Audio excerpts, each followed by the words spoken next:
Timeline, 5000 ans d'histoire, Richard Fremder. Au même moment, l'Église adopte de son côté également la torture judiciaire. Dès lors, ça y est, le droit romano-canonique est bien en place. Alors c'est vrai, l'Église procède à ses propres procès ecclésiastiques, indépendamment de la cour royale et de la cour publique, mais les principes judiciaires encadrant ces procès restent les mêmes dans tous les cas. Désormais, la notion qui prime est celle de preuve. Et dans un sens, dans l'idéologie du Moyen-Âge, la torture en est une à elle toute seule. On retrouve ça dans Le Nom de la Rose, par exemple, c'est très bien écrit et très bien mis en scène par Jean-Jacques Hano. En effet, si on considère qu'une preuve est un mécanisme par lequel on parvient à établir la vérité d'une allégation, d'un droit ou d'un fait, la torture en est bien une. Ce que ça veut dire, c'est que la preuve est un moyen pour accéder à la vérité. Et il se trouve que torturer un prévenu, c'est une méthode particulièrement efficace pour lui faire cracher des aveux sur son crime. Évidemment, les juges ont bien conscience de la tentation des suspects d'avouer n'importe quel délit dans le but unique de faire stopper leur souffrance. C'est évident, c'est humain, c'est assez logique. C'est donc pour ça que des aveux extorqués sous la torture doivent toujours être réitérés par la suite dans un environnement plus calme et plus accueillant. Vous me direz, c'est pareil, s'il se dit qu'il va recommencer et retourner à la torture, il a tout intérêt à dire la même chose. Ainsi, bien que les limites du procédé de la question sont d'entrée de jeu évidentes, c'est-à-dire que c'est souvent préférable de mentir que de subir des supplices atroces, rendant un aveu sous torture évidemment caduc, le système judiciaire s'en défend en ne présentant la torture que comme un moyen préliminaire de délier les langues. La réelle déposition se fait juste après, alors que le prévenu n'est plus sous aucune contrainte physique, et même un peu bichonné d'ailleurs, mais ça, on en reparlera plus tard. En fait, il faut comprendre que la torture n'est qu'un renfort dans la machine pénale. La plupart du temps, les juges se reposent sur une multitude de critères bien plus proches de ce qu'on connaît aujourd'hui. On peut compter parmi eux la manière de s'exprimer d'un détenu, le son de sa voix, la fermeté ou le tremblement de sa bouche quand il parle, ou encore sa réputation, autant d'éléments qu'on pourrait tout simplement associer aujourd'hui au profilage des suspects. Dans la majorité des cas, ces critères suffisent amplement aux juges qui prennent leurs décisions sans plus tarder. Mais il arrive qu'une affaire requiert davantage d'éléments à charge ou que l'accusé soit difficile à appréhender. Bref, la vérité reste enfouie et il est donc temps maintenant de sortir les grands moyens. On lance alors une procédure extraordinaire, qui s'appelle comme ça justement parce qu'elle est rarement invoquée, qui s'appuie tout entière sur l'art de l'interrogatoire, mais encore une fois, pas n'importe lequel. Tout au long de la procédure, l'accusé est soumis à un stress psychologique et à des menaces diverses pour le faire plier. Au bout du tunnel, si rien n'a marché jusque-là, il est finalement physiquement torturé. Autant dire que cette torture est utilisée en cas de dernière nécessité. C'est d'ailleurs pour ça que la procédure extraordinaire suit un protocole extrêmement strict qui ne peut être contourné en aucune circonstance. Encore une fois, on parle de droit.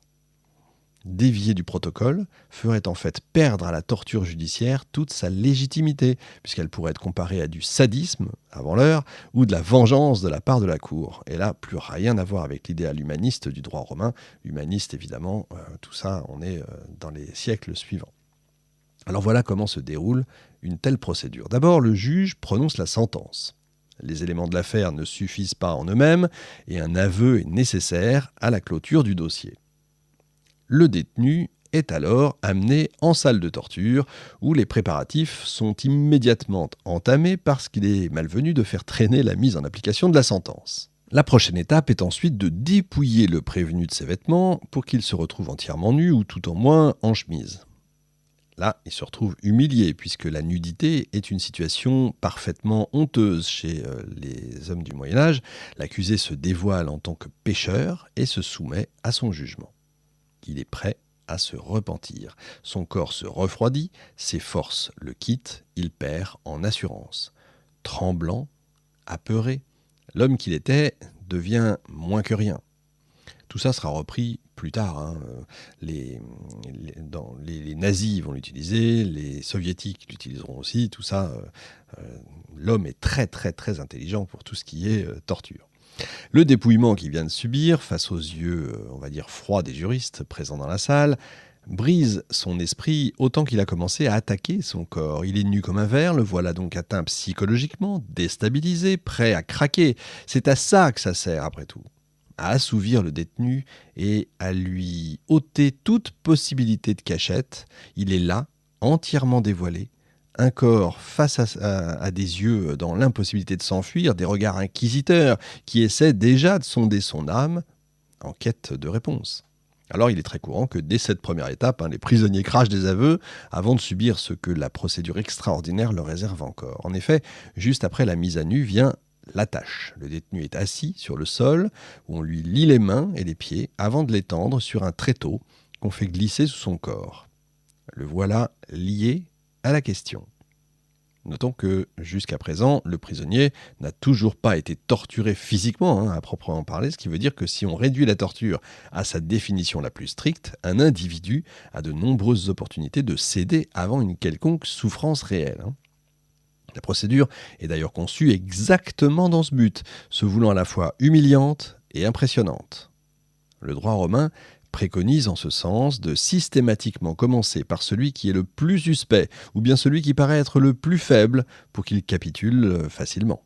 Il arrive même que le détenu ploie avant même qu'on commence à le dévêtir, et ça grâce au jeu théâtral qui est progressivement mis en place devant lui. Imaginez quand même, un prisonnier arrive dans la salle de torture où il sera bientôt tourmenté. Dès son entrée, il aperçoit dans la pièce les instruments qui serviront à le faire souffrir.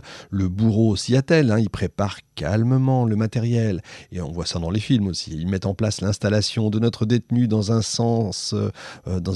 froid olympien. Face à cette vision, il se liquéfie, évidemment, la pression monte, sa résistance flétrit. Comme beaucoup, évidemment, il craque immédiatement. Il ne peut pas résister très souvent à la mise en scène minutieusement préparée par les questionneurs. Mais partons quand même du principe que l'accusé ne laisse pas la pression briser son esprit. On va continuer, il résiste, il continue à nier les allégations que les juges opposent à lui. On lui retire ses vêtements, donc, et voilà alors l'étape des tourments. Ce nouveau chapitre de la procédure extraordinaire est alors prévu sous la forme d'une gradation progressive de l'intensité des souffrances. Entre chaque nouveau supplice, quelques instants sont quand même accordés au prévenu, lui laissant la possibilité de parler. Mais que lui arrive-t-il exactement ? Alors là, âme sensible, attention, c'est maintenant que les choses sérieuses vont commencer. Attention à vous. Les tortures les plus fréquemment orchestrées sont celles du feu. On brûle la plante des pieds du patient, celle de l'eau ensuite, comprenant plusieurs variantes, et celle de la corde, qui regroupe aussi une multitude de méthodes douloureuses et autant ingénieuses. Du côté de l'eau, on trouve l'exposition à l'eau bouillante. C'est simple, c'est efficace, mais les techniques les plus courantes sont l'aspersion et l'ingurgitation. La première consiste à jeter de l'eau froide sur le corps nu, encore une fois, du prévenu, provoquant régulièrement une syncope et donc un arrêt cardiaque, tandis que la deuxième consiste à lui faire ingurgiter de force une énorme quantité d'eau, lui causant une sensation d'étouffement. Ça doit être épouvantable. La méthode qu'on nomme à proprement parler « question de l'eau » apparaît d'ailleurs au milieu du XIIIe siècle et combine ces deux techniques. Vous l'avez vu à la télé évidemment, au cinéma, un linge qu'on appelle couste-pointe est parfois placé sur le visage du prisonnier pour accroître encore sa suffocation. Timeline, 5000 ans d'histoire, Richard Fremder.